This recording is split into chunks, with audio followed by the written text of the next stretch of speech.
Week 2 of the 2025 fantasy football season is swiftly approaching, and we need to go ahead and break down our must-start defenses for the week and our top streaming options that may be out there on the waiver wire to help you guys dominate Week 2 of the fantasy season.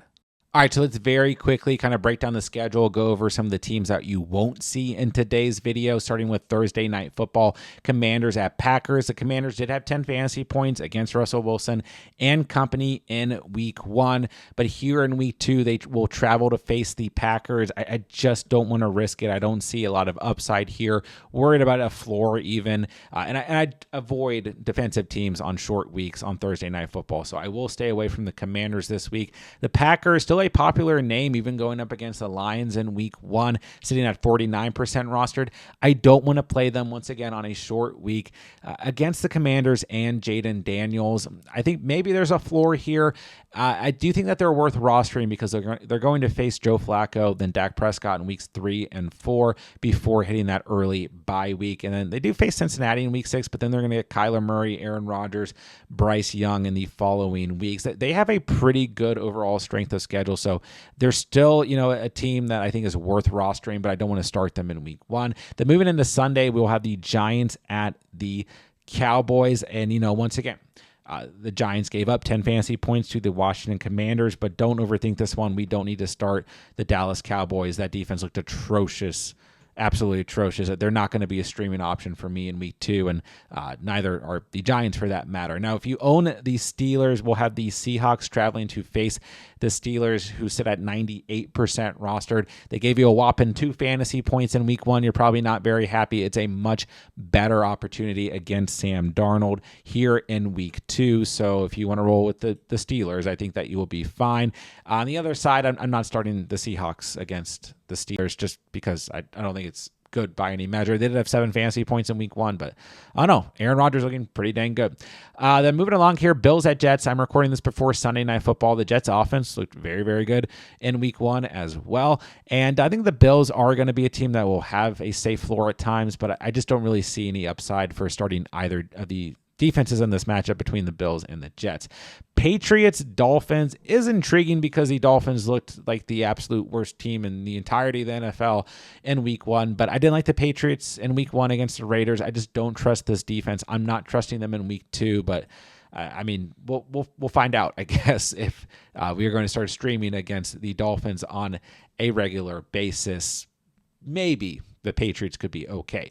Jaguars, Bengals, the Jags, a team coming off of a nice performance with 12 fantasy points, but even with the struggles of week 1 for the Bengals, like we tend to see almost every year, I don't want to trust the Jags in week 2. I just don't, especially against an offense like the Bengals. And I know the Bengals were somewhat of a popular name last week because they faced the Browns, but although they had 2 interceptions, they still only had 6 fantasy points. So I know Trevor Lawrence, to a degree, struggled in week 1, was much better than the other quarterback in that matchup. But yeah, Jags, Bengals are off the board for me.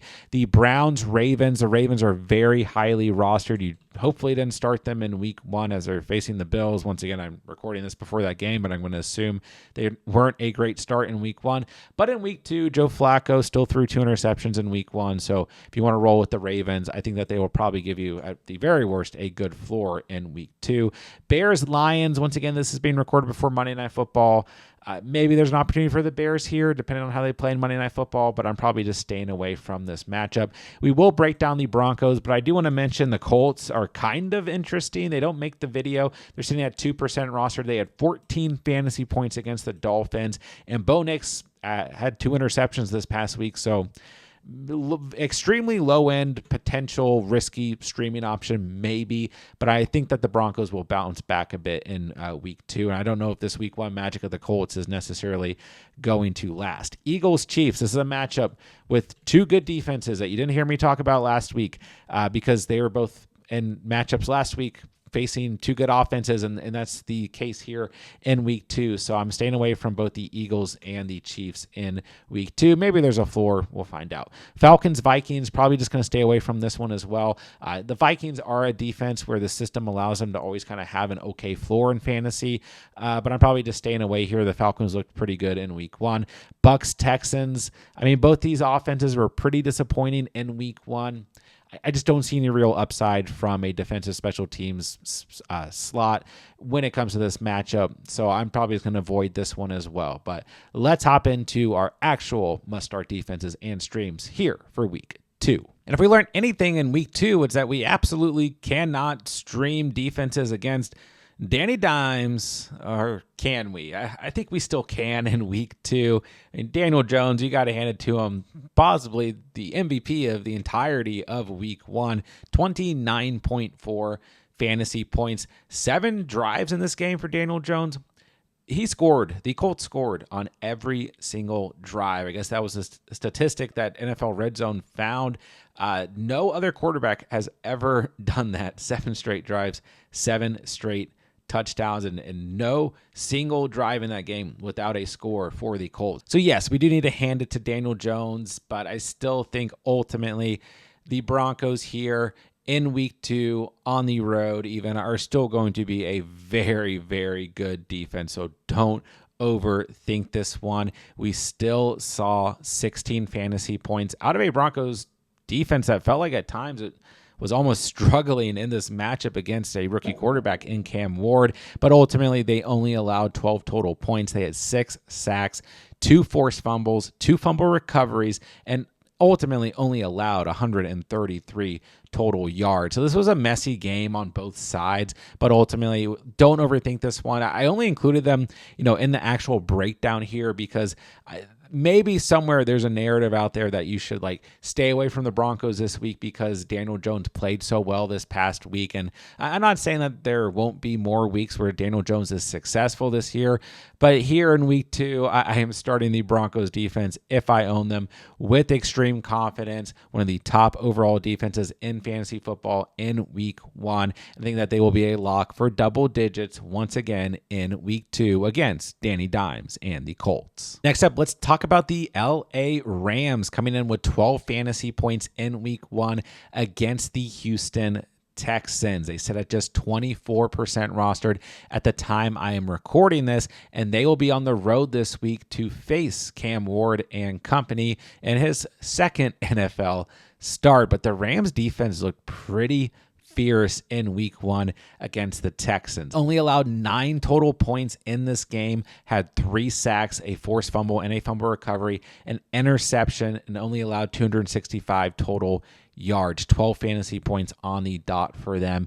This was a very good defensive performance by the Rams. That front 7 looked good, but also a lot of players in the secondary stepping up in this game as well. And while we're, this early in the season, we are going to want to be looking to teams starting young quarterbacks. And like I said earlier in the video, talking about the Denver Broncos, ultimately, while it felt like Cam Ward could have been a lot worse in this week 1 game, he certainly wasn't good.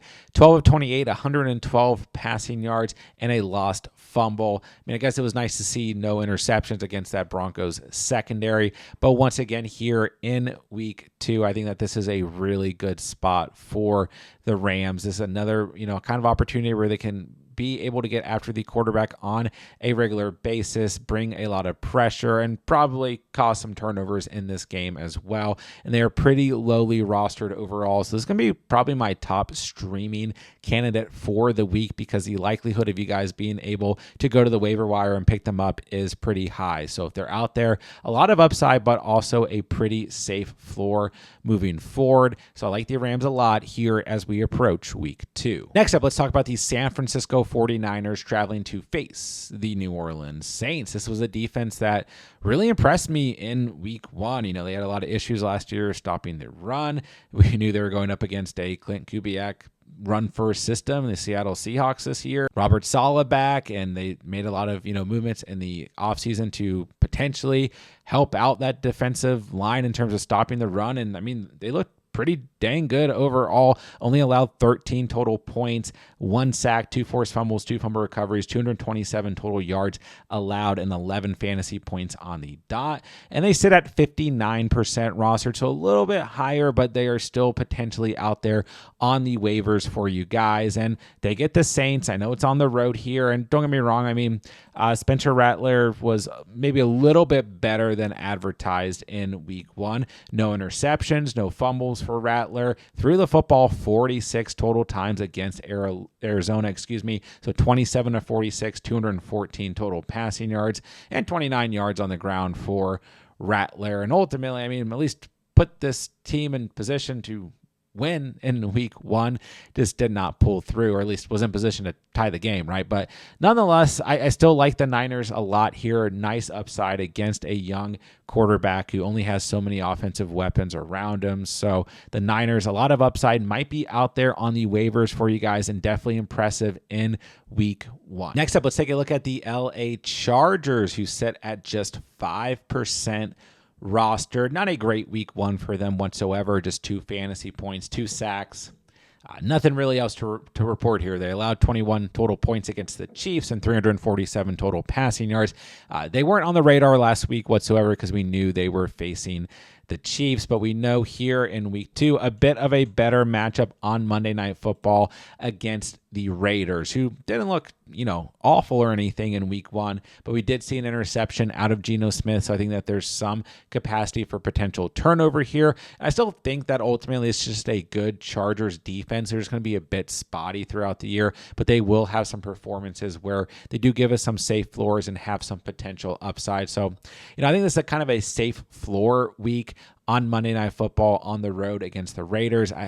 I don't necessarily think that the Raiders are awful by any stretch. Maybe if Brock Bowers has to miss this game with the knee injury, which at the time of recording this, don't really know how serious that is. A lot of the reports indicating that he'll be okay for week 2. We'll find out. But, maybe if we get that type of report, I'll be higher on the Chargers. But ultimately, I think that they are just a safe floor. If you kind of are in a position where you don't have a defense you feel like you can trust here in week 2, you can go out, grab them. Let me look at the schedule over the next couple of weeks for the Chargers, and I really like it for the most part. Definitely an opportunity in week 3 against Bo Nix. Could go either way there. Week 4, it's Russell Wilson and company. Week 5, not great against the Commanders, but then he's going to get Tua, Daniel Jones, J.J. McCarthy, Cam Ward, Aaron Rodgers, who maybe right now I don't want to bet against, and then Trevor Lawrence before a bye week and facing Geno Smith again. So I think that the Chargers are kind of in line here to be, once again, a really kind of safe defense in fantasy, have some upside based on matchup, and a team that'll kind of rise in roster percentage over the next couple of weeks. So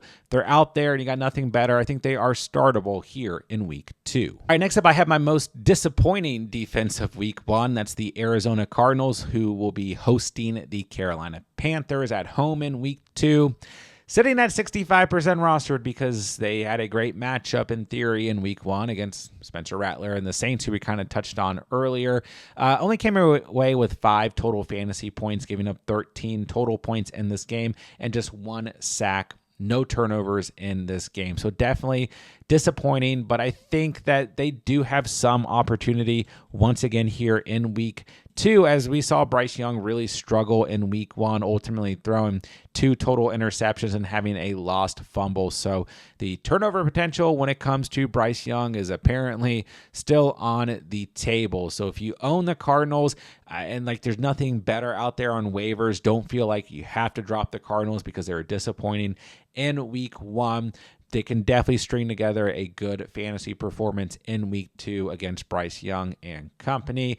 And ultimately, I mean, they only sit at 65% roster. I mean, it's still pretty high.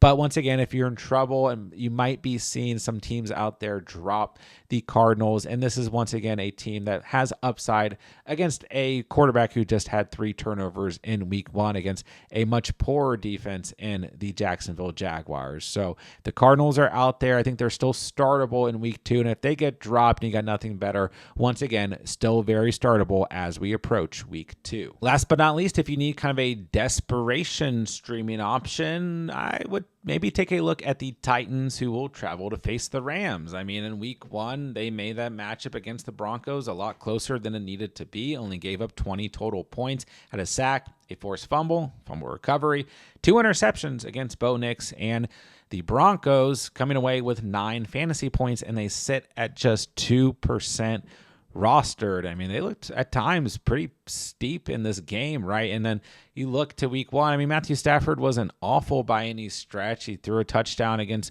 the Texans. He had a fumble that wasn't a lost fumble. Definitely wasn't bad, but we know that Matthew Stafford, veteran quarterback, banged up to a degree. I mean, there is some sort of opportunity here if, the Titans were able to come away with 2 interceptions against Bo Nix and that offense that a lot of people were much higher on just a week ago than the Rams. So once again, maybe more of a floor option, kind of close to 8 or 9 points here, but there is some upside. They are at home this week as well. So I think that this is one of those matchups that could kind of quickly turn defensive. We will find out. But I think that once again, if you're struggling at the defensive special team slot, you got nothing to play this week, that the Titans are certainly a team that should be out there on waivers and could give you a safe floor as we approach week 2. There you guys have it. There are your must-start defenses and streams for week 2 of the 2025 fantasy football season. Guys, this is all we do here all year long. Free fantasy football content, redraft, dynasty, and best ball. If you're into that, be sure to hit that subscribe button on the way out. But more importantly, if you guys have any fantasy football questions whatsoever moving into week 2 of this season, start sits, waivers, what defenses should you start, whatever it may be, anything that you guys need whatsoever, any format, drop them in the comments down below. I will answer every single comment on this video. And when the playlists pop up on the screen as the week progresses, we're going to have every single thing that you guys could possibly need for week 2 of the fantasy season. So make sure you guys are checking out some of the other videos. And with that, I'll say thank you guys so much for watching and or listening. And remember, you saw it here on The Catch.